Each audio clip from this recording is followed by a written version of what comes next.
Hello everyone, my name is Faith Mutagi and this is my platform, Parenting Conundrums. Today I would like us to talk about love languages. The reason why this is important to me and also should be important to you is we would like to raise emotionally resilient, emotionally healthy children. And one of the ways to look at it is how do they connect with the world? How do they perceive the relationships around them? And love languages is important because this is how children, human beings in general, receive and perceive love. So there are 5 distinct ways, and this is going to be 2 ways. You need to find out your own love language as a parent or as a guardian, and also your child's or children's love language, because this is how they know that you are there for them. Yes, you say it. Yes, you buy. Yes, you do this and the other. But you need to go a step further and find out what makes them tick. What is this unique thing about them? And the love languages is one primary one that they pick, and then you can also have a mix of the others. So the reason why it's important for you to find out what your love language is because you might be using that love language to communicate to your child, but that's not their primary love language. So it just hits a wall. Yes, they'll feel it, but it will not sink in. So it will be almost like oil and water. Yes, there will be contact, lakini So by the time you find out what your love language is, and then you find out what your child's love language is, you realize, do you need to make more effort? Do you need to just continue as you should, or whatever the case may be? Okay? So the first one, physical touch. And in this case, it's not about being intimate. No, this is recharging the body of the child. By the time I'm saying recharging, it's the pat on the back. It's a high five. If you look at, there are certain movies where the greetings, you have specific greetings between you, and it's like a secret code. It's still, there's the element of touch. So there's a pat on the back. There's the hugs. Yes, in the corona season, you just see how best you do that. There's the kisses where you have the peck, and with it, but they should also know terms and conditions and the consent. But basically, when it comes to physical touch, it's that closeness. Another way of communicating physical touch, or if you look at a child, they really love a certain way of a certain habit. It can be where they want to snuggle with you, whether it's in bed or on the sofa set, even though they're as big as whatever age. They're not as little where you could cuddle them, but they want to be cuddled. They want for you to read, for them to sit on your lap and for you to read the book with them. So there's that aspect of wanting physical touch. And it's not romantic or intimate in any way. It's just a matter of knowing that there's that. So physical touch, even for you, especially in this corona season, there are some who are, those who love physical touch as a way of communicating or receiving love, they are suffering because we have been told social distance.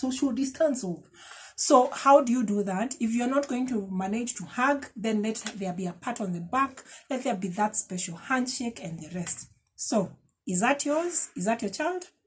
Find out. The other one is words of affirmation. Good job. Great job. I like how you're doing this.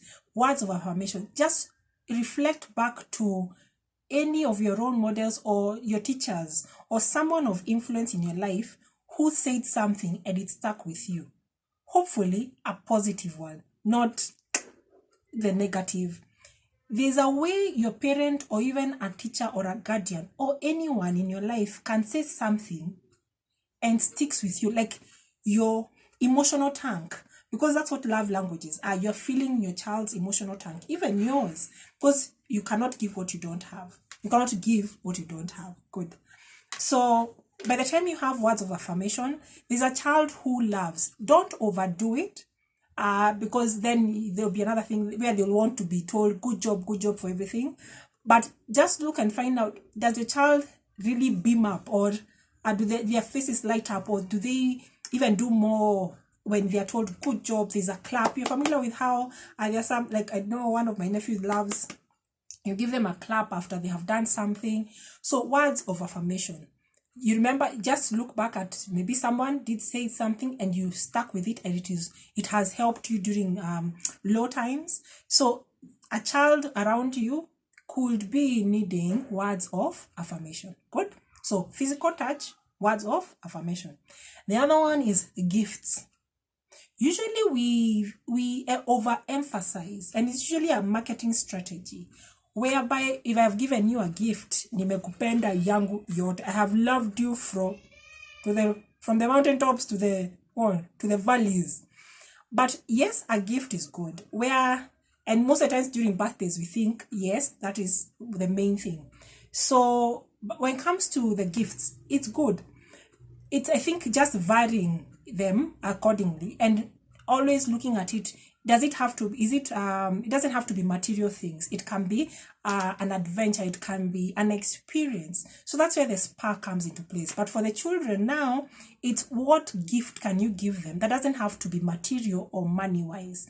Such that even as they go forth, it's not always I need to get something. It can be experiences. It can be all those adventures. So physical touch, words of affirmation, and then the gifts. The other one that we look into is acts of service. Acts of service. Do something nice for your kid. It doesn't have to be birthday. Birthdays, yes, celebrate them from here to high heaven. Help them with that task or that household chore that they really don't like. Make time for that.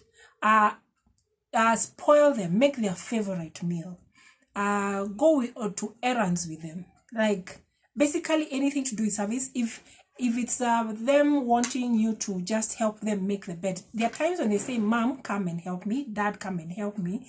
Not every time so that they can learn independence, but they want you to be a part of something that they are doing. So these long-term projects, they're doing something, especially now that they are home before school opens, whichever way that will happen.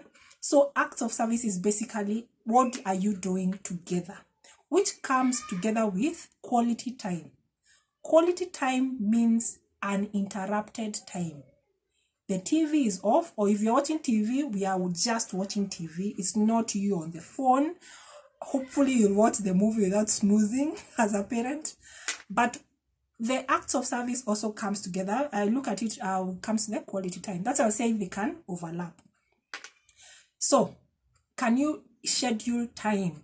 10 minutes, 15 minutes. If it's that little one on the floor, you put out the mat, you put out the toys, and you focus for a specific period of time, unless it's an emergency that now distances you, but you focus on them wholly. That is where quality time and quantity, it doesn't even have to be 1 hour, but the fact that they know, and that's why there are those who mention that you need to date your child.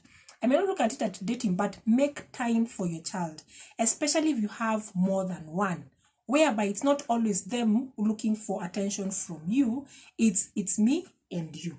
Me and you. So what do we need to do? You can come up with a plan. So, my dear parent, my dear guardian, do you know your love language? Is it merging with your child's love language, or is it clashing with it? Can we see how best we can work around that? So, Teacher Auntie Faith, as some call me, gives you homework. Find out your child's love language and find out your own, and see where can you make amendments, just like the Constitution and everything else. And then see, are you able to connect much more? And don't take the big bite. Don't eat the elephant with one big bite. Just take it a bite at a time. I'm not recommending poaching, but I'm just saying don't bite more than you can chew. And this is a lifelong process of understanding and connecting with each other. Good. So thank you so much. Do consider subscribing to my channel, and we'll keep having these conversations that will help us to be better parents and better guardians to the little ones who are in our care. Good. Thank you and have a nice day.